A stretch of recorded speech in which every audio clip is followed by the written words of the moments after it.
bitta istig'for aytsak, astag'firulloh va atubu ilayhda bir marta aytsak, Alloh 5 ta narsani va'da qilyapti. Hop, tasbih aytganida tasbih yo'qdir qo'lingizda. Namoz o'qisa desa sharoit yo'qdir, Qur'on o'qiydi desa iloji yo'qdir, lekin mana bu tilingiz jaqiz ichida svobodni aylanadi-yu. Alloh taolo mana Qur'oni Karimda Hud alayhisalomni o'zini qavmiga aytgan so'zlarini oyat orqali bayon qilib aytadiki, astagfirullah, faqultu astaghfiru robbakum innahu kana ghaffara, yursilis samaa alaykum midrara va yumdidukum bi amwalin va banina va yaj'al lakum jannatin va yaj'al lakum anhara. Mana bir birodarimiz so'ragan edi. Mana astagfirulloh, subhanalloh, Allohu akbar deymiz. Albatta buni mukofotini qada olamiz. Dunyoda olasizlar avvalo birodarlar. U bizda din ishi dunyoda ishda bo'linib qolgan tushunchamiz bor. Diniy ishlar bilan yuribmiz deb qo'yamiz. Nima bozorga borib pul topishingiz diniy ish emasmi? Diniy ish u. Xotin bola chaqani bog'dadimi Alloh? Agar o'sha niyatda bola chaqani Alloh yelkamga yuklagan, shuni boqaman deb chiqayotgan bo'lsangiz, diniy ishni o'zi-yu bu. Oyoq kiyimingizni yaltiratib artayotgan paytingizda nima bu? Dunyoviy ishmi bu? Diniy ish. Chunki din nazofat degan. Alloh taolo go'zal zot, go'zallikni yaxshi ko'radi degan payg'ambar vasallam. Demak, patinkamizni artayotganda birodarlar, diniy ish qilyapmiz ekan. Mashinamizni chekkaga qo'yayotgan paytimizda birodarlar, diniy ish qilyapmiz ekan.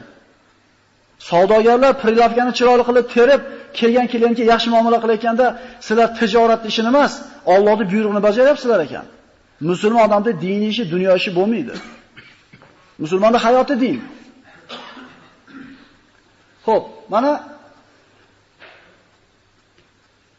aytayotgan subhanalloh, alhamdulillah, Allohu akbarda har bittasiga birodar oxiratda ajr olamiz. Lekin faqat oxiratda emas, avval dunyoda beradi Alloh. Kimga desa, dunyoda o'zida mukofot olishiga aniq ishonib gapirgan kishiga birodarlar. Shunaqamikin dedimi akalar, pishdi. Shuncha odam aytayapti-yu, men ham aytaveraychi. Birodarlar, aqidada bularga taqlid qilinmaydi. Shunday emasmi? Shu hamma bor deyapti-yu, Alloh bor deyapti-yu, men ham bor deyaveraychi. Yoki hamma namoz o'qiyapti-yu, hamma ishonyapti, bo'lsa kerak birodar. Bir mahallar hamma Xudo yo'q deganlarga ham ergashib ketgan. Ko'pchilik ergashib ketgan. Rasululloh sollallohu alayhi vasallam hadislarda marhamat qiladi, mo'min kishi immo bo'lmaydi deydi. Immo kim yo Rasululloh desa, agar odamlar yaxshilik qilsa, yaxshilik qilib qo'yadi. Agar odamlar aynisa, aynib qo'yadi. Ya'ni ko'pchilik nima desa biz ham unaqa bo'lmaydi musulmon. Musulmonning o'zini bosgan qadami bo'ladi, o'zining pozitsiyasi bo'ladi birodarlar. Din degan, iymon degan pozitsiyasidan turib muomala qiladi. Xo'p, oxiratimizga foydasi bor ekan bu kalimalarimizni. Dunyoyimizga ham foydasi bormi? Albatta bor. Bor mikin demaylik. Mikin deyotgan qalbimizni shu ko'tayotgan bo'lsa, bizga ishlamaydi bu narsa. Nuh alayhissalom o'zini qavmini ichida 1000 yil turgan bo'lsa, boring 950 yil payg'ambar bo'lib turgan bo'lsa, ularni da'vat qildi. Robbisiga shikoyat qilyapti. Parvardigor, inni da'utu qawmi laylan va nahara. Men qavmimni ertaman ham, kech payt ham da'vat qildim. Meni da'vatim mendan ularni bezishiga sabab bo'ldi. Ertaman ham da'vat qildim, kech payt ham, kunduzi ham, qorong'ida ham. Bittadan ushlab ham gapirdim, jamoatiga ham gapirdim. Pichirab ham gapirdim, baqirib ham gapirdim. Lekin mendan uzoqlashiga sabab bo'ldi. Nima dedim ularga? Bor dunyoda chiqib yo'q qilinglar degani yo'q. Qarang, nima deyapti? Faqultu astaghfiru robbakum. Ey qavm, mana Hasan Basri 3 ta odamga bitta dorini aytayapti, istig'for aytayapti. Yomg'ir so'rash kerak bo'lsa, Umar ibn Hattob istig'for aytayapti. Mana endi bitta istig'forda o'ziga beriladigan 5 ta dunyodagi mukofotga e'tibor berib turaylik. Ey qavm, dedi Nuh alayhisalom, sizlar Allohga istig'for aytinglar-da. Albatta Alloh gunohlarni kechiradi. Bitta, 6 to'p ketyapti unda. Bitta. Yursilis samaa alaykum midrara. Ustinglarga yomg'irli bulutni yuboradi deydi. Yomg'ir bo'lmasa nima bo'ladi?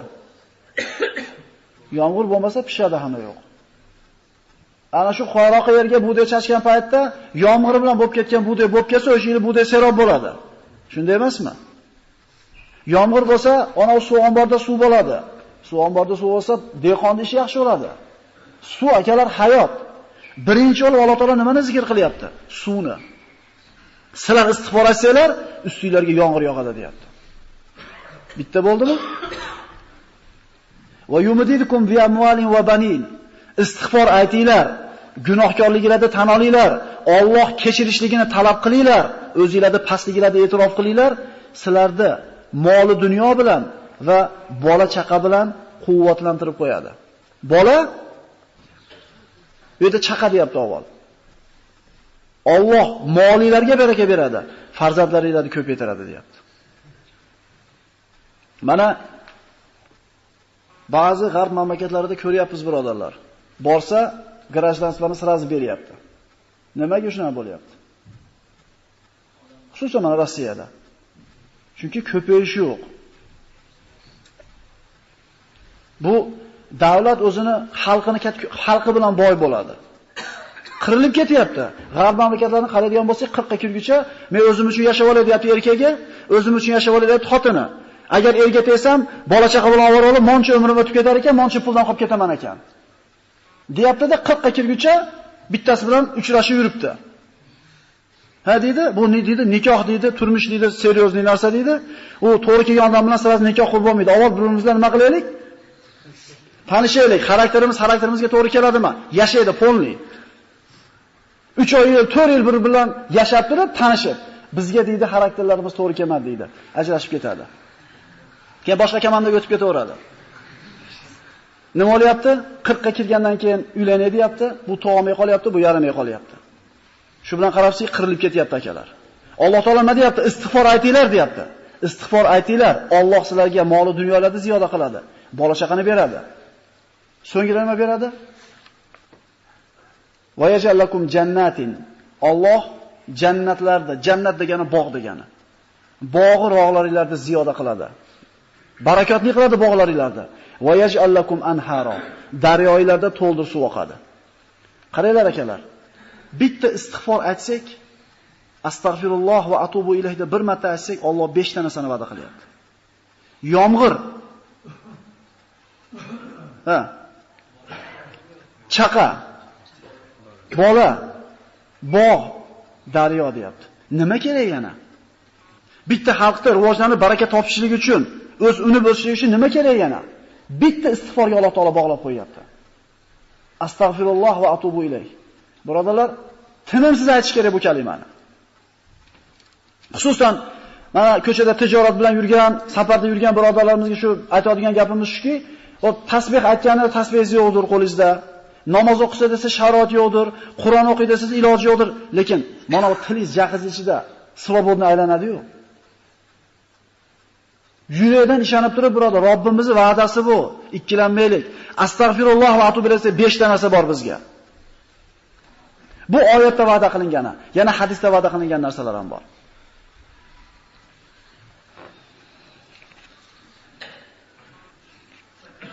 Demak, Hasan Basri 3 ta kasal bilan kelgan odamga istig'for eting deganda haq bo'lgan ekan u kishi. Bog'im qurib dedi, kambag'al bo'ldim dedi, yomg'ir bo'lmayapti dedi, uchalasiga nima dedi? Istig'for aytdi. Demak, haqida ekan.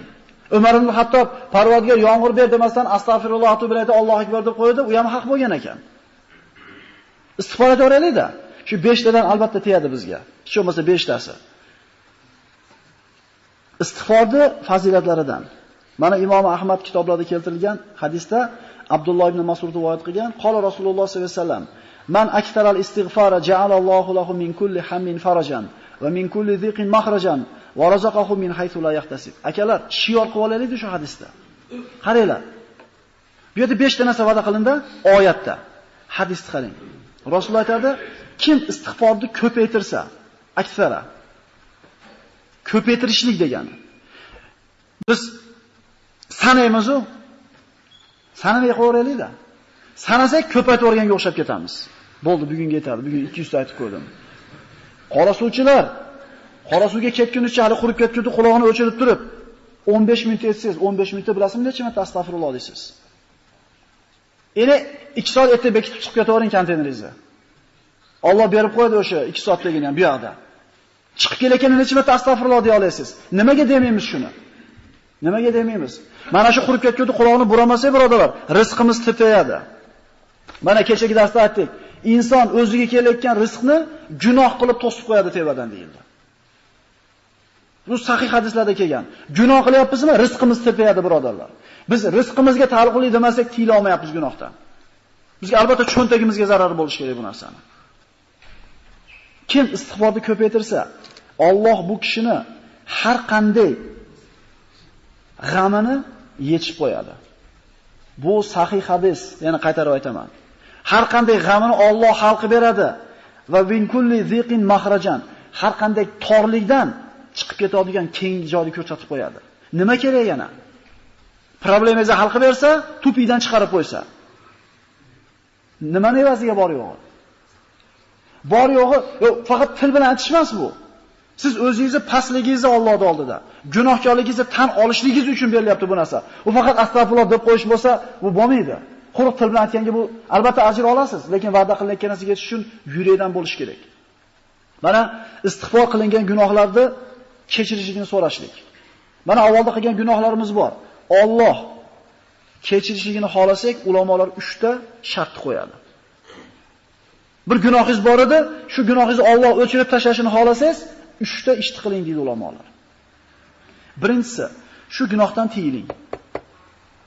Araxo'r bo'lsangiz, benamoz bo'lsangiz, sutxo'r bo'lsangiz yoki qimorvoz bo'lsangiz, shu ishdan tavba qilmoqchi bo'lsangiz, to'xtating birinchisi. Ikkinchisi, yurakdan afsus, nadomat cheking shu ishni qilganligingizga. Va qaytib qilmaslikka Allohga ahd bering, qilmadim deb yurishdi. Men hech qachon aroq ichgan emasman.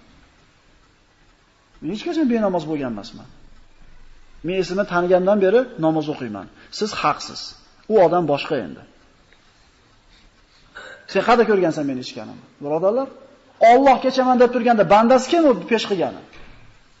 O'shuning uchun Allohga qaytib qilmaslikka ahd berdingizmi? Namoz o'qiyapsizmi? Esdan chiqaring uni.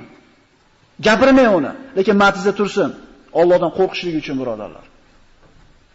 Demak, istig'forni ko'paytirganda Alloh taolo g'amini hal qilib qo'yadi, mushkulini oson qiladi va bo'ldimi? Yo'q, albatta pulga taqaladi yana. Kutmagan joydan problema bor, hal qilib berdi, tupida idish chiqarib qo'ydi, orqasidan yana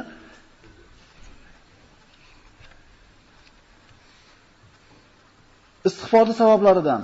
Istig'for bu avvalambor mana gunohlarimizni kechirishiga sabab deb aytdik. Va man ya'mal su'an aw yazlim nafsahu thumma yastaghfirullah yajidillahu ghafurur rahima. Kim bir Alloh taolo aytadi, yomon amalni qilsa yoki o'ziga zulm qilsa, so'ngra Allohga istig'for etsa, Alloh uni gunohini kechirishligini albatta topadi. Mana muttafaqun alayh bo'lgan hadisda payg'ambar sollallohu alayhi vasallam aytadi: "Iza aznaba abdun zamban faqala ay robbi", agar bir banda deydi, gunoh qilsa va ey Parvardigor, men gunoh qildim, meni kechir desa, Alloh azza va jalla aytar ekanki, bandam Robbisi borligini bildi. Gunohlarni kechirishligini bildi va istig'for aytdi, kechirdim shu bandamning gunohini der ekan. Bir joyda dam olishi, bir qilayotgan ishidan hamma safga turib namoz o'qiysa, bitta esli odam siz namoz o'qimaysizmi aka desa, "Ha, men aroq ichmasam, zino qilmasam, men nima namoz o'qiyman?" deb o'zini farishta deb bilgan ekan, birodarlar. Shunaqa odamlar ham bor. Bir akamiz olib bergan edi, birovning uyida bir ustachilik qilgan paytda aytgan ekan, "Senlar baring rasvosan, o'shuning uchun namoz o'qiysan. Meni gunohim yo'q, o'shuning uchun namoz o'qimayman." Shunaqa odamlar bor ekan, birodarlar, shahrimizda. Senlar ham men gunohing ko'pligi uchun namoz o'qiysan. Mana meni gunohim yo'q, o'shuning uchun namoz o'qimayman. Ana birodarlar, farishta qanaqa bo'ladi? Siz istig'for aytayotganingiz, gunohkorligingizni tan olayotganingiz, Allohning oldida o'zi pastligingizni tan olayotganingiz. O'shuning uchun Alloh taolo bir marhamati bo'lsa ajab emas. Demak, banda gunohini e'tirof qilib Allohdan kechirim so'rasa, Alloh kechirar ekan uni. Yana ozgina ochib yuboringlar shu derazalarda. Yana bir 5 daqiqa inshaalloh.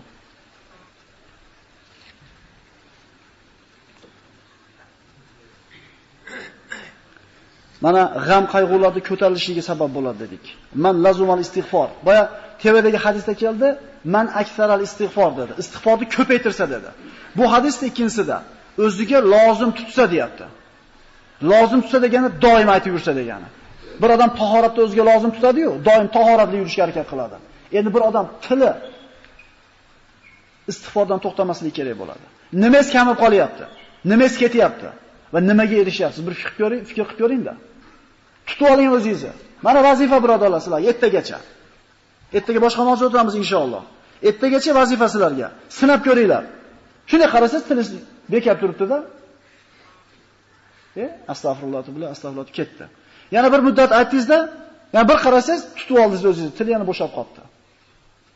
10 marta, 20 marta, 100 marta ushlaysiz bir kunda tilingiz to'xtab qolganligini. Tilimiz bilan topamiz ekan rizqimizni Alloh tomonidan.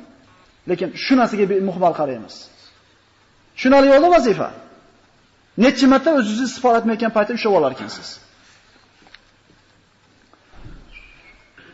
Istig'for insonlarda boshiga balo kelayotgan bo'lsa, shu baloni ko'taradigan amal. Fazilatlaridan: "Va ma kana Allohu liyu'azzibahum va anta fihim va ma kana Allohu mu'azzibuhum va hum yastaghfirun." Ey Muhammad alayhisalom, siz ularning ichida turar ekansiz, modomiki yo'shida ekansiz, Alloh ularga balo jo'natmaydi va Alloh balolamaydi bir qavmda, modomiki ular istig'for aytib tursa. Shaharning ustiga balo kelayotgan bo'lsa, suv bosishi, o't bosishi, yer qimirlashi kelayotgan bo'lsa, agar shahar ahli istig'for aytadigan bo'lsa, Alloh taolo bu baloni ko'tarar ekan. Boshingizga kelayotgan balo, mashinangizni urib olishingiz bormidi, pulingizni yo'qotishingiz bormidi, balomi bu? Istig'for aytayotgan bandani Alloh taolo balosini ko'tarar ekan. Oyat bor birodarlar bunga. Mana yomg'irda yog'ilishligi, barakatli tushishligini aytdik. Insonning darajasini Alloh taolo ko'tarilishiga dalolat qiladi. Birodarlar, mana qaytib aytyapmiz, o'zi-o'zidan bu musulmondan yelkasida bo'lgan amallar bajarish kerak bo'lgan. Lekin albatta rizqimizga aloqasi borligini aytishimiz kerak bo'lyapti. Rasululloh sollallohu alayhi vasallam avvalo oxirgi gunohlari kechirilgan zot, men bir kunda deydi, bir hadisda 70 marta deydi, bir hadisda kuniga 100 marta istig'for aytaman deydi. Gunohlari kechirilgan Rasululloh sollallohu alayhi vasallamki 100 marta istig'for aytgandan keyin biz insof qilaylik. Bu darslarimizdan olinadigan xulosa, xotirjam hayot qanday bo'ladi? Beg'am yashash mumkinmi degan savol bilan boshlaganmiz bu darslarimizni. Rizqqa baraka kirsa, qalbingizga xotirjamlik kirsa, shu emasmi birodarlar? Biz istayotgan narsa. Bu Allohni rozi qiladigan yo'lga yurishligimiz bilan bo'ladi. 4 ta darsda o'tdik. Tavakkul, taqvo, silay rahim, istig'for va tavba. Eslab qoldik akalar.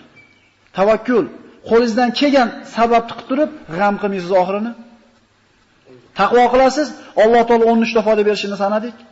Silay rahim qilasiz, umringizga, rizqingizga Alloh baraka beradi. Istig'for etasiz, yomg'ir beradi. Chaqa beradi, bola beradi, bog', anhor.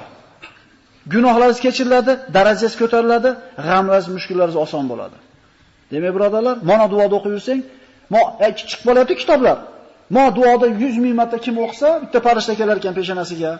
Kim mana duoda 20 ming marta o'qisa, birodarlar, mana sizlarga oyat hadisdan sodda. Qiyin emas, nimasi zo'r? Astagfirulloh va atubu ilayh. Qiyinmi? Mana birodarlar, ertagacha sanab ko'raylik, qanday bir ta'siri bo'ladi. Keyingi darsimiz inshaalloh bu zaiflarga ihson degan mavzu bo'ladi. Bu ham albatta rizqimizga aloqasi bor bo'lgan mavzu. Zaiflarga ihson. Assalomu alaykum va rahmatullohi va barakatuh.